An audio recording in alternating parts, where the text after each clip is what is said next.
Bonjour, pour cette deuxième vidéo, nous allons voir plusieurs choses. D'abord les ombres portées, la correction gamma, les surfaces miroirs dites spéculaires et les surfaces transparentes. On va donc commencer par les ombres portées. Nous avions une sphère. On a par exemple le sol ici et une source de lumière. On a notre caméra. Nous avions envoyé un rayon pour lequel nous avions une intersection P, et on avait calculé l'éclairage de ce point comme étant cette formule qui est en haut à droite. On pourrait aussi envoyer un autre rayon, par exemple ici, et on aurait un autre point d'intersection, on va appeler ici simplement P, ce sera notre nouveau point d'intersection. Là, ce qu'on voit, c'est que ce point-là, si on calcule directement son éclairement avec cette formule, ça ne va pas être correct, parce qu'en fait, le point ici n'est pas visible depuis la source de lumière. Donc, la solution qui est adoptée en ray tracing, c'est d'envoyer un rayon secondaire en direction de la source de lumière,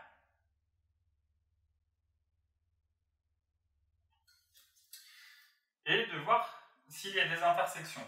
On voit ici qu'il y a donc deux intersections. En pratique, notre routine ne renvoie que l'intersection la plus proche, donc celle-là. Et pour ces intersections, le test pour savoir si oui ou non le point est ombré, il faut savoir si cette intersection est plus proche que la distance à la lumière. Donc, si on note L, ici, la source de lumière, si on note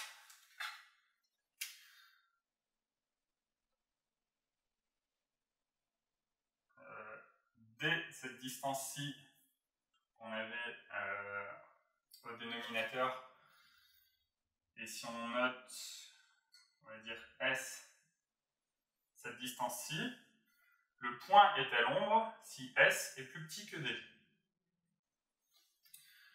Donc ça, c'est la fonction qui assigne 0 si S est plus petit que D, ou 1 si S est plus grande que D. Par exemple, on verra un autre exemple plus tard. C'est ce qu'on appelle la fonction de visibilité. C'est une fonction qu'on rajoute ici. Je vais indiquer juste V comme étant la fonction de visibilité. Donc dans quel cas on aurait un S qui est plus grand que D? Ben simplement, si par exemple on s'occupe maintenant de ce point ici, et admettons qu'il y ait une sphère derrière, qu'on voit un petit peu en haut. Dans ce cas-là, c'est pareil, on envoie donc ce rayon, on enlève. On envoie un rayon vers la lumière. On obtient un point d'intersection ici. Ça, c'est S. Là, la distance à la lumière ici, c'est D.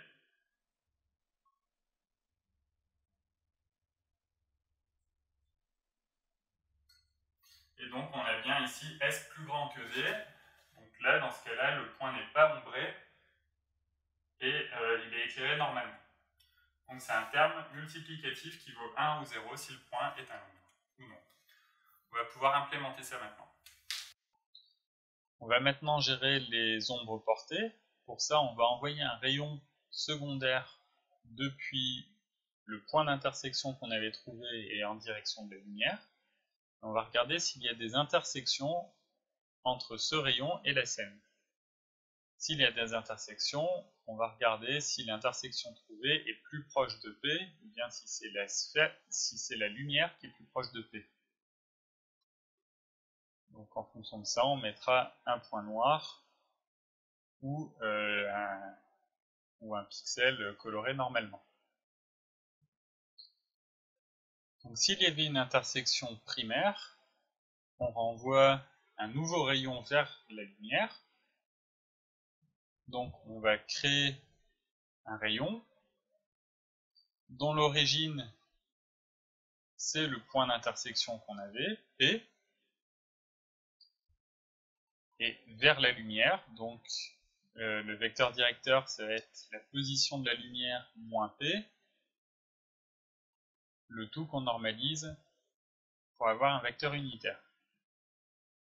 On a donc un rayon, et on peut utiliser notre fonction pour savoir s'il y a une intersection dans la scène, et qui renvoie un booléen qui est s.intersection. Donc avec s.intersection, on peut tester si notre rayon vers la lumière possède oui ou non une ou des intersections. Donc là on a besoin de variables comme la position, la normale, etc. En pratique, il n'y a pas besoin de la normale, ni même de la position, on verra, ce sera le paramètre. Et certains font même une version allégée des routines d'intersection qui ne calculent pas tous ces paramètres inutiles.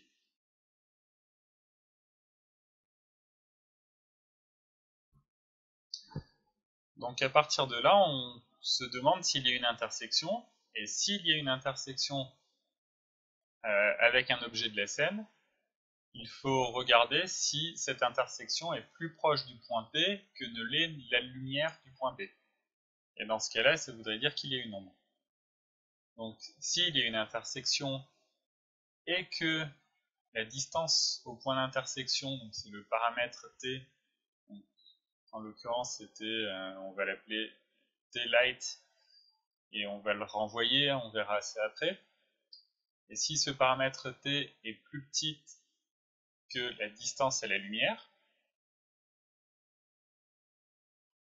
dans ce cas-là, il y a une ombre. En pratique, on va utiliser directement des valeurs au carré, comme ça évitera des calculs de racine carrée. Donc, on va mettre T-light fois T-light, et ça évite de calculer la racine carrée de la distance au carré à la lumière.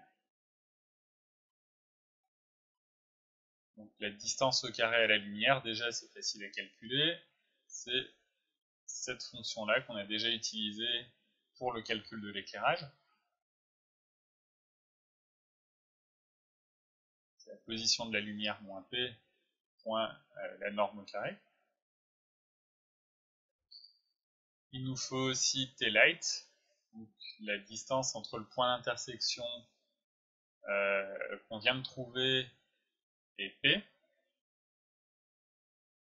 Donc ça c'est le paramètre T qu'on va directement renvoyer de la routine intersection. Donc, il y en a, quand il y a beaucoup de paramètres à retourner comme ça, plutôt font une structure de retour qui contient un type intersection, qui contient toutes ces données-là, la position, la normale, tout ce qu'on veut, et éventuellement le paramètre T. Donc ici on le retourne directement depuis la routine d'intersection de scène.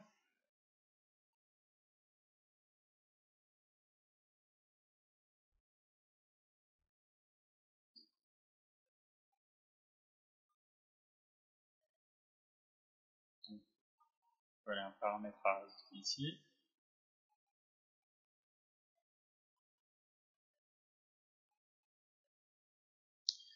Et maintenant, donc dans ce cas-là, on est dans le cas où il y a une ombre, et on peut renvoyer un pixel noir. Donc l'intensité du pixel, c'est du noir, donc 0, 0, 0. Et sinon, c'est l'intensité qu'on avait calculée auparavant. On peut compiler, on exécute, et là, on voit une image qui gère les ombres, certes, mais qui est assez bruitée, et ça, c'est à cause d'un petit bug que j'avais mentionné, qui est dû au problème de précision numérique lors du calcul d'intersection. Donc là, l'intersection la plus proche, de temps en temps, c'est P lui-même. Quand on en renvoie un rayon secondaire depuis P vers la lumière, on arrive des fois à trouver une intersection qui est P lui-même à cause des problèmes de précision. Donc, pour éviter ça, il y a une solution qui est assez simple, c'est de décoller un petit peu l'origine du rayon secondaire. Donc c'est ce qu'on va faire ici. On va prendre P plus un epsilon, donc 0,01 par exemple, c'est suffisant, fois la normale. Et là, ça permet de décoller un tout petit peu l'origine du rayon pour que P ne soit pas lui-même l'intersection retournée.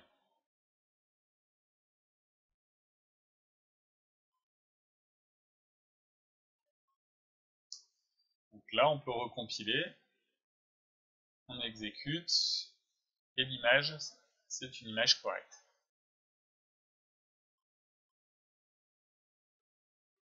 Nous allons voir maintenant comment on gère les surfaces en miroir. Et juste avancer une petite parenthèse sur la correction gamma. Donc, la correction gamma, c'est une correction qu'on applique aux pixels avant de les stocker sous forme d'octets sur 8 bits, puisque l'œil est plus sensible aux faibles valeurs d'intensité, donc aux pixels plus sombres qu'aux pixels plus clairs. Et donc on veut plus de précision sur les pixels sombres. Et du coup, on prend la valeur des pixels et on leur applique une puissance 1 sur 2,2, donc c'est une puissance 0,45, quasiment une racine carrée, qui permet de donner plus de précision sur les valeurs sombres. Donc c'est un vestige des anciens moniteurs cathodiques et c'est maintenant conservé en tant que norme pour prendre en compte notre perception. Donc maintenant, les surfaces en miroir. Donc on va supposer qu'on a toujours notre sel. On aura quand même quelques surfaces qui sont diffuses, donc en plâtre comme avant. Diffus.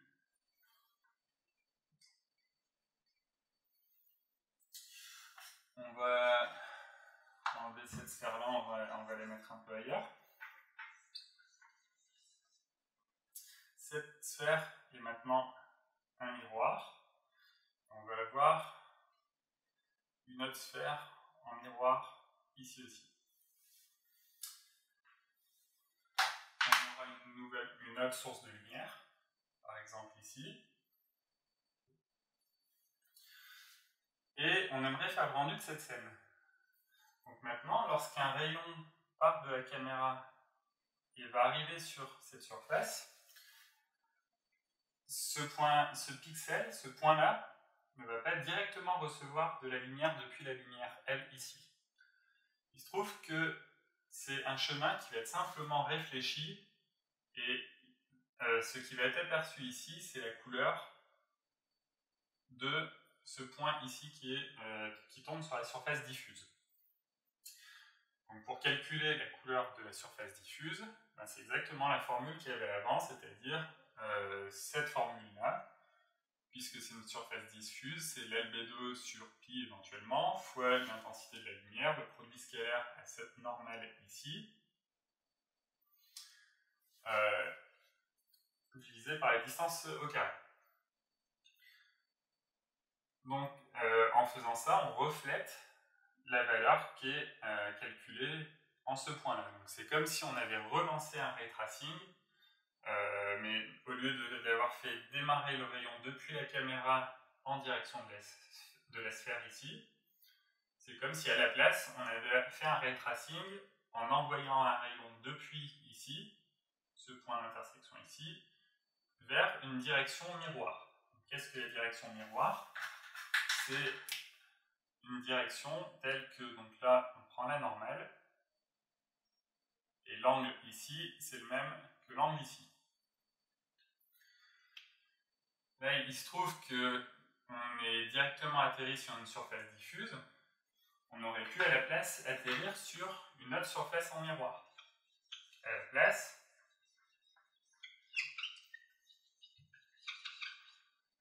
on lance un rayon.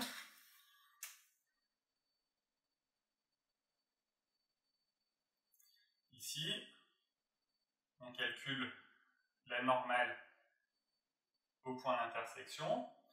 On renvoie un rayon de telle manière que l'angle soit exactement le même ici et ici.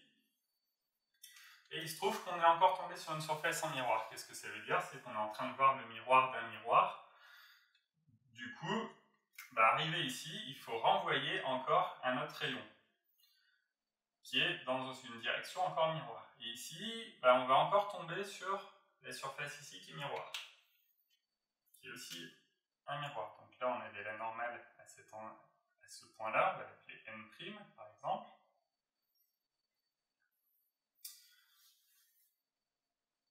L'angle qui est encore le même, on va l'appeler bêta. Autour de la normale, et on tombe ici. Qu'est-ce qu'on fait pour connaître la couleur qu'aurait eu ce pixel s'il avait été illuminé directement ici? On renvoie encore un rayon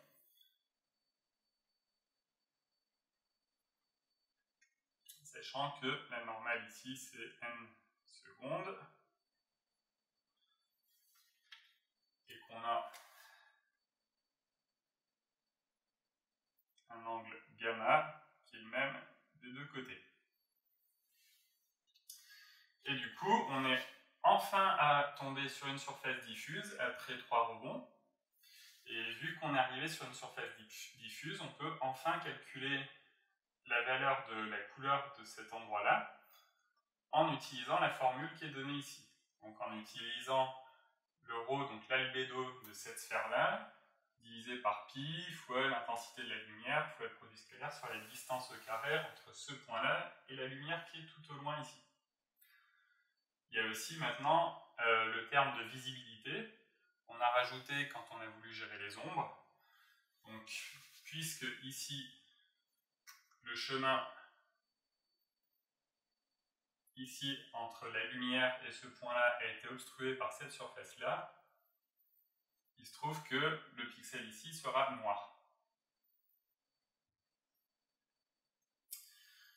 Donc ça veut dire que la valeur du pixel qu'on aura à cet endroit-là, c'est le reflet de cette valeur-là qui est noire. Donc la valeur ici sera noire. Comment en pratique ça marche? Ça veut simplement dire qu'on va devoir appeler récursivement la fonction qui donne la couleur au bout d'un rayon, donc qui va faire le calcul d'intersection et qui va calculer la couleur. On va devoir l'appeler récursivement tant qu'on va tomber sur des surfaces miroirs et on va devoir calculer à chaque fois un rayon réfléchi. Donc, comment calculer un rayon réfléchi? C'est assez simple.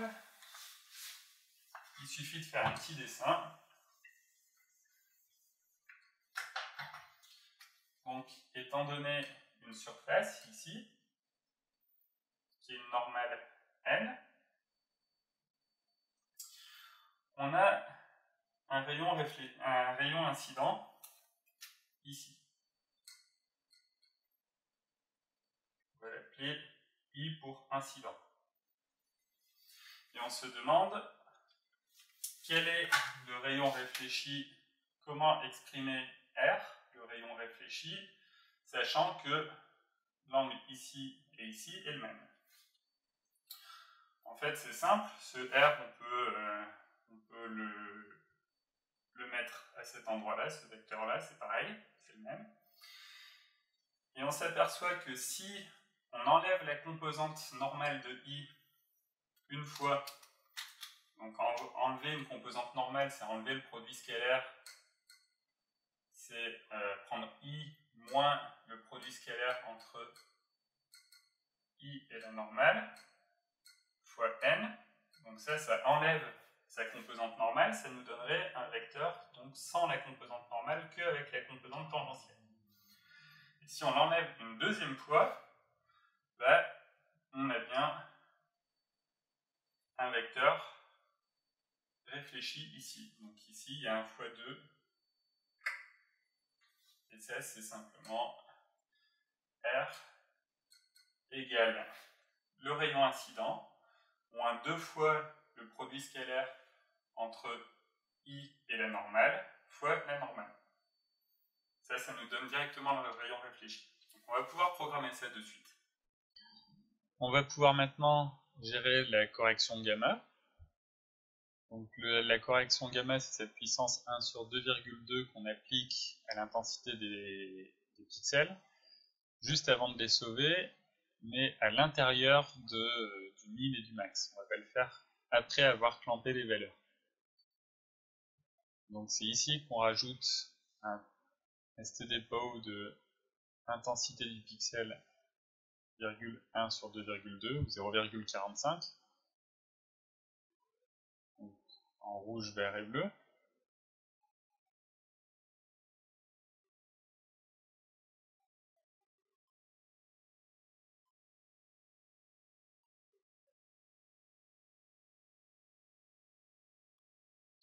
Et là, si on compile et qu'on exécute, on risque d'avoir une image un peu sombre.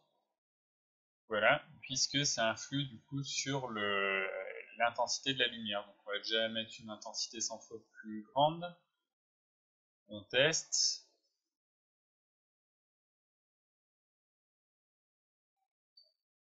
Et on voit donc une nouvelle image. Donc là, ce qu'il faut voir, c'est qu'il y a un peu moins de contraste, mais elle est perceptivement ou perceptuellement plus juste.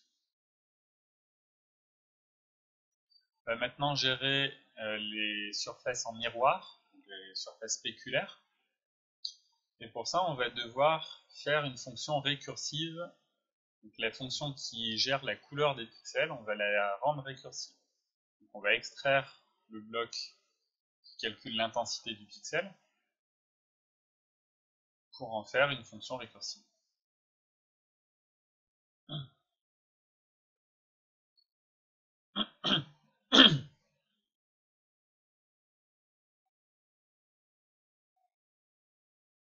On va appeler cette fonction getColor qui va renvoyer un vecteur, c'est en fait une couleur en l'occurrence. On pourra avoir une classe couleur et qui renvoie la couleur du rayon.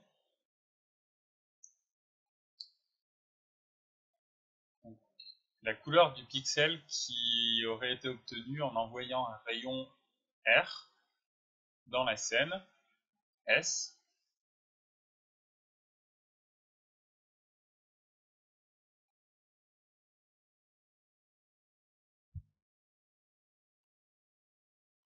On va éviter de passer ça par copie.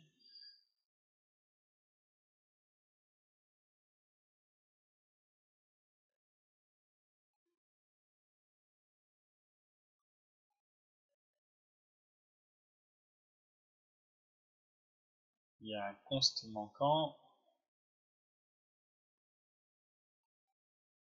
Donc la routine d'intersection ne change rien à la classe. Et la position de la lumière, on peut la mettre directement en tant que propriété de la scène. Ça fait du sens que la lumière soit un élément de la scène. Donc ça simplifiera aussi les accès.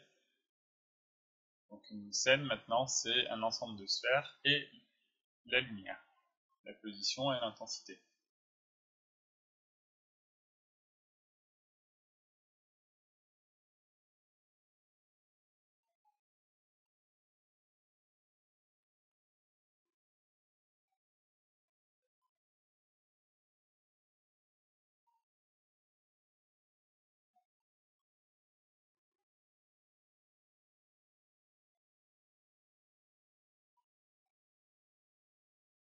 Donc on a notre fonction getColor qu'on peut maintenant utiliser pour renvoyer la couleur du pixel courant déjà pour les rayons issus de la caméra.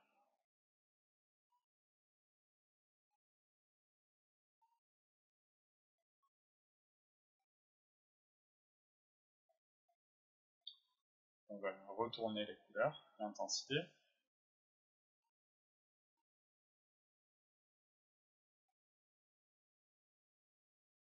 Donc là c'est comme si on n'avait rien fait. On a exactement le code initial en un petit peu plus propre. Maintenant, l'idée c'est de gérer les surfaces miroirs et de rendre cette fonction récursive. Donc puisque on va gérer plusieurs rebonds dans une surface miroir, enfin parmi plusieurs surfaces miroirs, il ne faut pas qu'il y ait un nombre infini de récursions, sinon on va avoir un débordement de pile. Donc on se donne un nombre d'appels récursifs maximum, qui va être le nombre de rebonds que la lumière pourra faire dans la scène.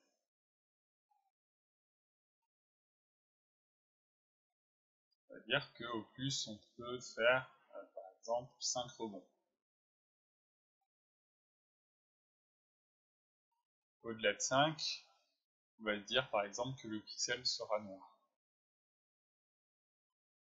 Donc, si on a eu plus que 5 rebonds, donc on va décrémenter le nombre de rebonds à chaque fois. Arrivé à 0, le pixel est noir. Par exemple, s'il y avait 2 miroirs face à face, ça ferait un nombre infini de rebonds.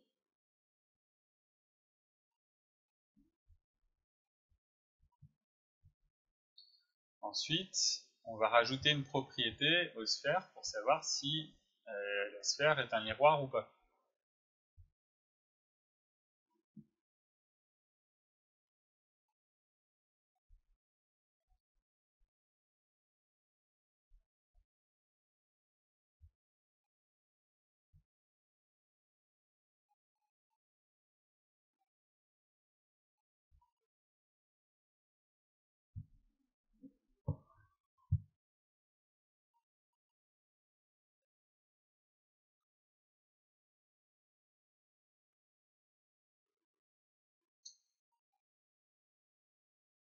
Donc, nos sphères, on leur ajoute la propriété miroir.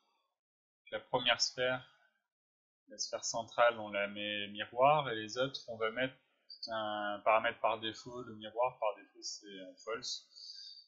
Donc, si on ne précise pas, on a des sphères diffuses.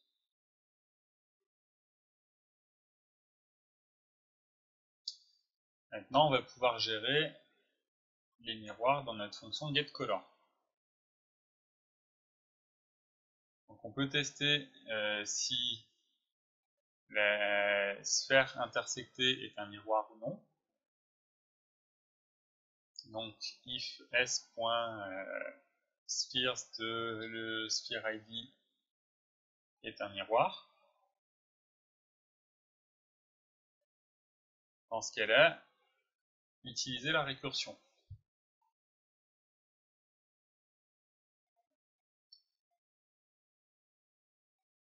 Sinon, on a directement le calcul de l'éclairage pour des sphères diffuses. Donc on peut passer au cas des sphères miroirs. Pour gérer une sphère miroir, il suffit de rappeler getColor dans une direction qui est la direction miroir. Dans ce cas-là, l'intensité du pixel à calculer, c'est l'appel de getColor pour un nouveau rayon, un rayon dans la direction miroir, pour la même scène et avec un rebond de moins, parce que c'est un appel récursif.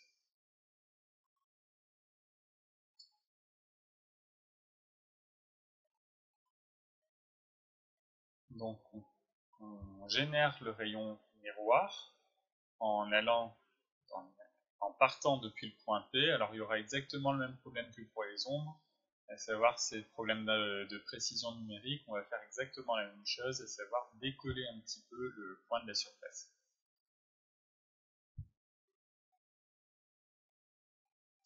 Donc l'origine, c'est le point P à un epsilon près, et il va dans la direction miroir. Qu'est-ce que la direction miroir? C'est un vecteur qui est donné par la formule que j'avais indiquée, qui est la direction de rayon moins 2 fois le produit scalaire entre la normale et la direction du rayon fois la normale. Donc là, on a bien tous les ingrédients, notre direction miroir, le getColor qui est appelé,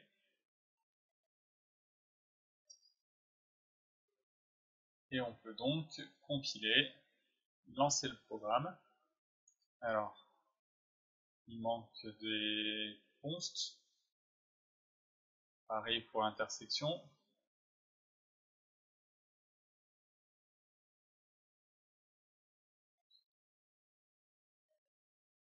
On lance, et on a bien une sphère qui est un miroir au milieu de notre pièce. Qui réfléchit derrière nous le manque de mur qui était donc du noir. On va maintenant rajouter une deuxième sphère pour montrer deux sphères qui se reflètent les unes sur les autres.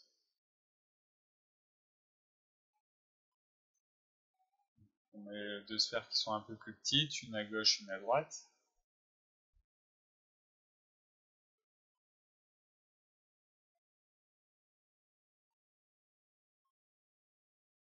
On lance, et on a bien,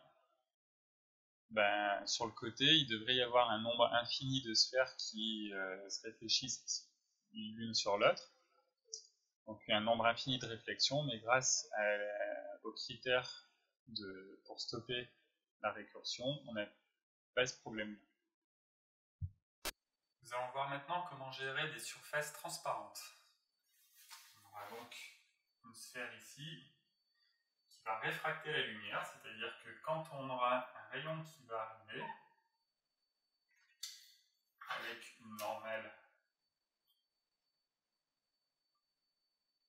ici, au lieu d'être réfléchi, comme on vient de le faire, en direction d'une surface miroir, il va être à la place réfracté, c'est-à-dire que la direction qu'on va générer va être dans cette direction-là,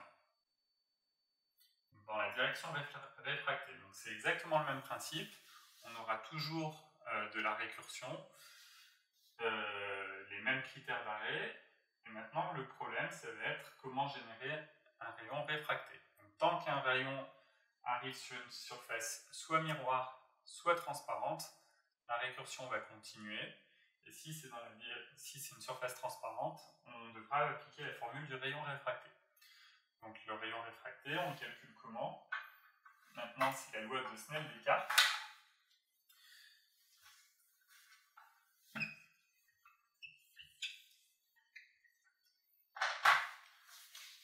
Qui nous dit que, étant donné une surface, qui est une certaine normale, n, on a un rayon incident, I, et on a un rayon transmis, ici. On va l'appeler T. La loi de Snell-Descartes nous dit que N1 sinus θ1 égale N2 sinus θ2, avec θ1 qui vaut ici, et N1 c'est l'indice de réfraction du milieu 1, θ2 c'est l'angle ici, qui est dans un milieu dont l'indice de réfraction est N2. Donc, comment appliquer cette formule en pratique pour calculer un rayon réfracté?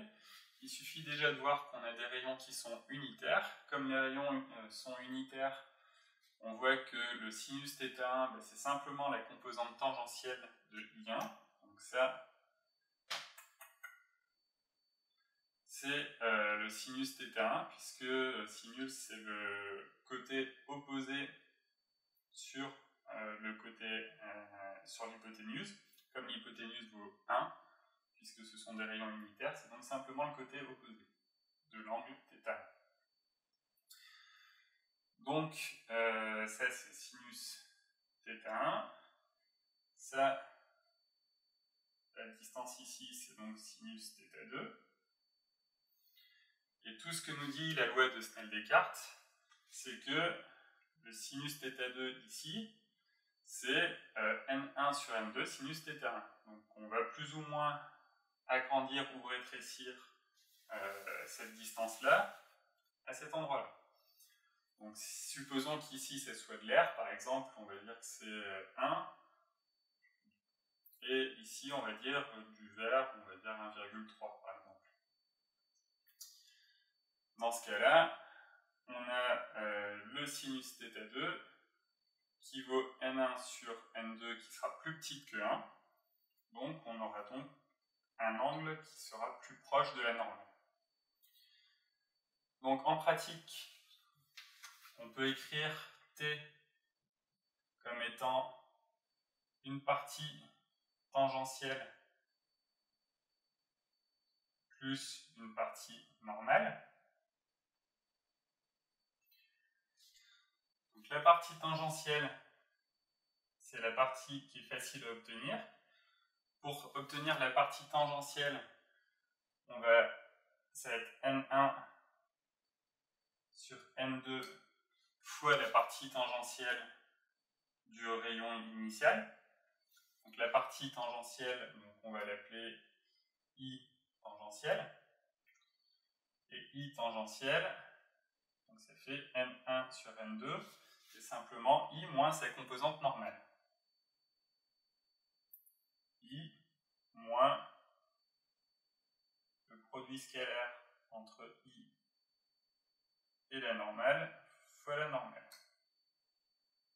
Donc on est convaincu que si on retranche le produit scalaire entre I et N fois la normale, on a bien la partie tangentielle de I puisqu'on lui a supprimé sa composante normale. Donc ça, c'est bien la composante tangentielle de I qu'on a élargie ou rétrécie d'un facteur N1 sur N2. Donc maintenant, pour la composante normale, on sait déjà qu'elle est alignée à N. Donc la composante normale, ça va être moins N fois quelque chose, puisqu'on sera dans le sens opposé de la normale. En pratique, ça va être le cosinus de θ2 ici. Donc moins n fois le cosinus θ2. Cosinus θ2, c'est racine carrée de 1 moins sinus carré θ2. Racine carrée de sinus carré de θ2, on peut l'avoir ici, c'est n1 sur n2 fois sinus θ1, le tout au carré. Donc on a moins n fois racine carrée de 1 moins n1 sur n2 sinus carré θ1 sinus θ1 le tout au carré. Donc, le sinus carré θ1 qu'on a ici, c'est simplement 1 moins cosinus carré θ1. Et le cosinus carré θ1, c'est le produit scalaire entre I et N. Donc la formule ici, c'est, je vais l'écrire en haut, la composante tangentielle de N, c'est moins N, racine carrée de 1 moins N1 sur N2 au carré, 1 moins produit scalaire entre I et N,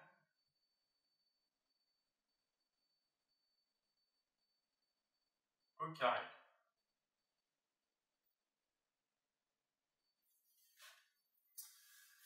Donc en faisant la composante normale plus la composante tangentielle, on obtient le vecteur t qui est le vecteur transmis. Donc maintenant, il faut bien faire attention qu'à l'intérieur de la racine carrée, il peut y avoir un nombre négatif. Et quand il y a un nombre négatif, ça veut dire qu'il n'y a pas du tout de transmission du rayon. Il y a une réflexion totale. On verra ça plus tard quand on fera les réflexions de Fresnel. Pour l'instant, tout ce qu'on peut retenir, c'est que si le terme sous la racine est négatif, il n'y a pas de transmission. Nous allons voir enfin les sphères transparentes. Pour ça, on rajoute aussi une propriété de transparence aux sphères.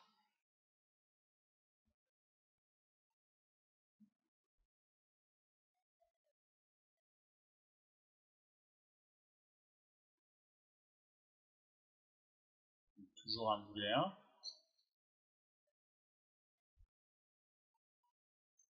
Et maintenant, on va pouvoir quasiment copier-coller le code pour les sphères miroirs, mais dans le cas de sphères transparentes. Donc, le rayon au lieu d'être réfléchi, il est réfracté. Si la sphère intersectée est transparente,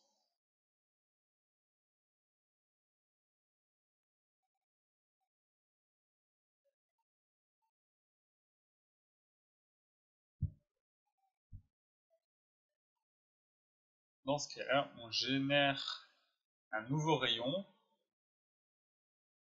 Donc on peut quasiment copier-coller, mais à part que le rayon qu'on génère, il est dans une direction réfractée, non plus réfléchie.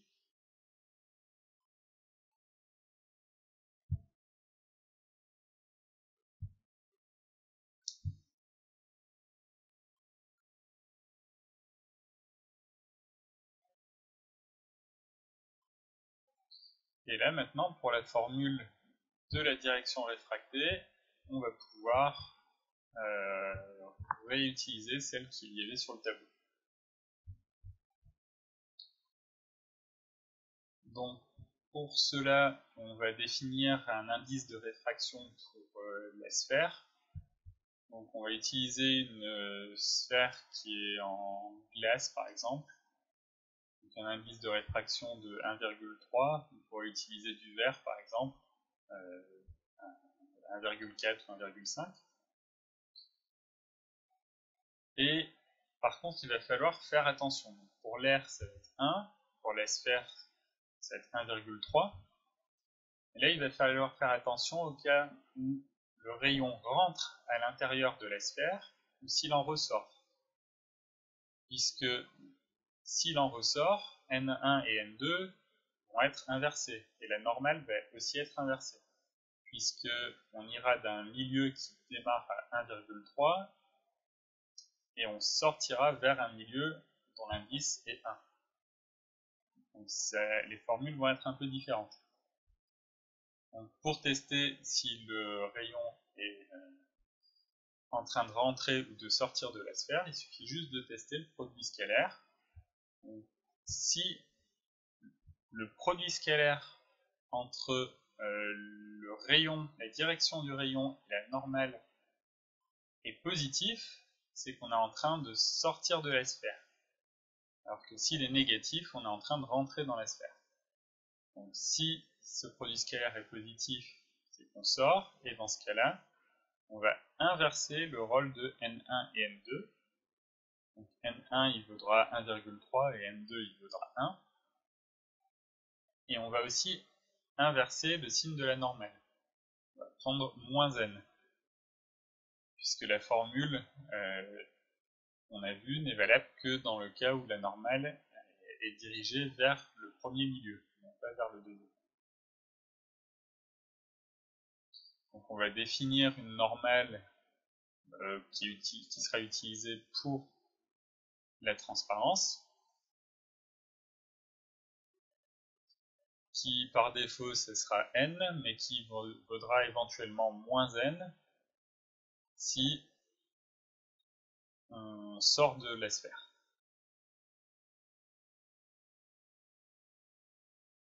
On peut maintenant utiliser la formule qu'il y avait au tableau, qui était n1 sur n2 multiplié par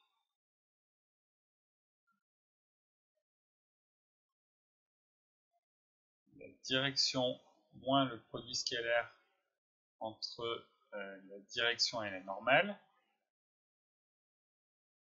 La normale pour la transparence, donc soit n soit moins n, multiplié par la normale pour la transparence.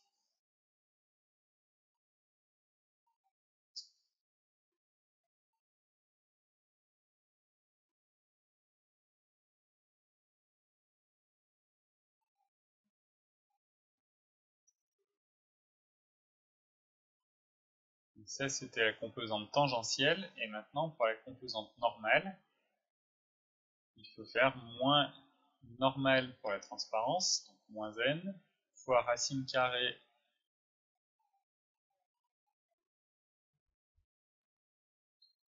de 1 moins n1 sur n2 au carré. Donc cette fonction qu'on a créée qui donne directement le carré d'un nombre. multiplié par 1 moins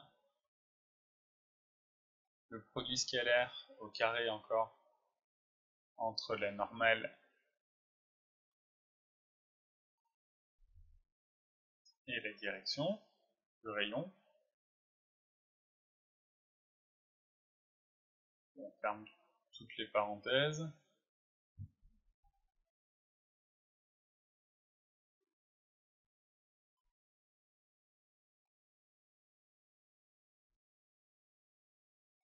Et là, ce qu'on s'aperçoit, c'est donc qu'on risque de calculer la racine carrée d'un nombre négatif. Comme on avait vu, s'il y a un nombre négatif, c'est qu'il y a le rayon n'est pas réfracté du tout. Il est entièrement réfléchi. Si on gère la réflexion de Fresnel, on ne va pas le faire. Donc, dans notre cas, si ce nombre est négatif, on ne réfractera pas du tout le rayon. On renverra un pixel noir, simplement.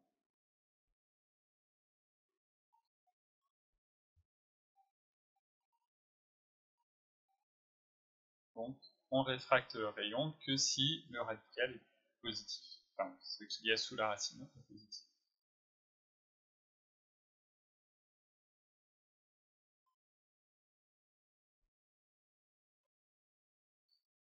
On rajoute la propriété de transparence aux sphères. Toujours par défaut, c'est non. Donc, une sphère pourra éventuellement être en plus à la fois miroir et transparente par la suite. Donc on laisse les deux propriétés booléennes. Et on va mettre notre première sphère à gauche transparente.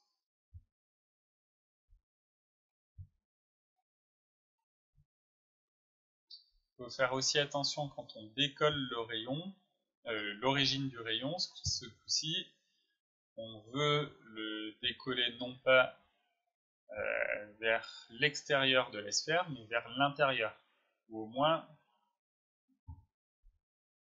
dans la direction de la normale pour la transparence, la direction inverse. Donc là maintenant, si j'exécute, on a bien à gauche une sphère transparente, et à droite, notre sphère miroir spéculaire du début. Donc on ne va pas gérer les ombres dans le cadre des sphères transparentes. Ce serait un peu plus compliqué, il pourrait y avoir des caustiques.